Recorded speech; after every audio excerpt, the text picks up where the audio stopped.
Manchester United's manager Erik Ten Hag, the strict disciplinarian as we know, is in the news again. This time he's at loggerheads with another superstar player in the ranks, Marcus Rashford. Reports said that Rashford was out partying. He was at a nightclub in Belfast. Rashford then reported himself ill and missed a training session. Later, Ten Hag removed him from an FA Cup match. And when asked about Rashford's absence, Ten Hag responded saying he will deal with it. Of course, Erik Ten Hag has had a very colourful stint with the Red Devils, and this run-in with Rashford is just the latest chapter in Hag's series of tiffs with players in the squad, starting, of course, with Cristiano Ronaldo. Manchester United's Newport County win last week wasn't as comfortable as it should have been. But then again, it's a new Manchester United we're speaking of, one that doesn't quite know what winning resoundingly looks like. When a giant like the Red Devils play against a club that's 3 divisions below them, it isn't supposed to be as nervy as it ultimately was. Yet, all of this was forgotten because the bigger issue was not Manchester United struggling, but why Marcus Rashford was absent in the game. Rashford said he was ill and couldn't train with the team before the match. Hours before Rashford called in sick, images of him at a nightclub in Belfast started doing the rounds. It's reported that he was partying in Belfast, something that clearly didn't sit well with the strict Erik Ten Hag. Rashford then faced the manager's wrath. He was dropped from the United lineup for the Newport County match. Ahead of that playoff, Ten Hag refused to clear any sort of speculations or respond to Rashford's absence.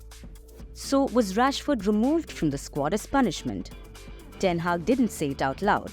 The incident is being treated as an internal matter which Manchester United is dealing with. But you could pretty much hear it.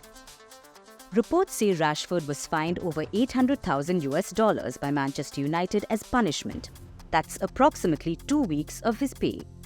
A waitress named Sarah Adair, who partied with him, said Rashford was so drunk he needed help getting out of the pub and into his bed. Manchester United said that Rashford has taken accountability for his actions.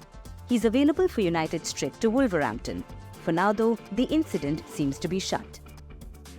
It's not been a very pleasant ride for the manager Ten Hag. When he joined in 2022, he said the club lacked a good culture. No surprises that Ten Hag has had enough of run-ins at Old Trafford already. Like with Jadon Sancho, who was exiled from the squad. Hag had earlier claimed that Sancho was not at his peak form.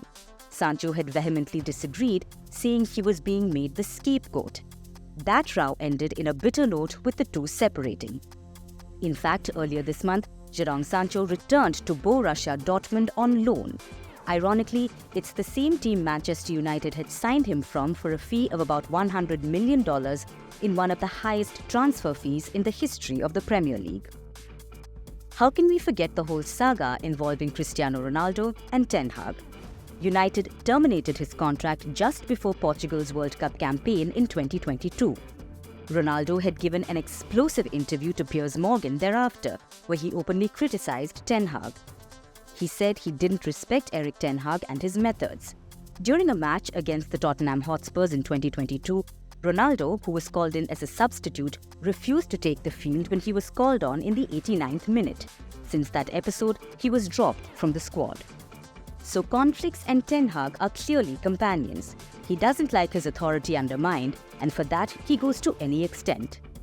Coming back to the recent episode, when asked about the differing treatment of Sancho and Rashford, Ten Hag said, "First of all, the players at this level need to manage themselves. That's what you can demand from the player. We can sort out everything internally." Jadon chose to go public. Rashford has been in sticky situations in the past too, so this blow-up was waiting to happen. He has repeatedly broken the rules that Ten Hag likes to maintain. If such firms continue to exist in the dressing room, the question is, who will break first, the players or the manager?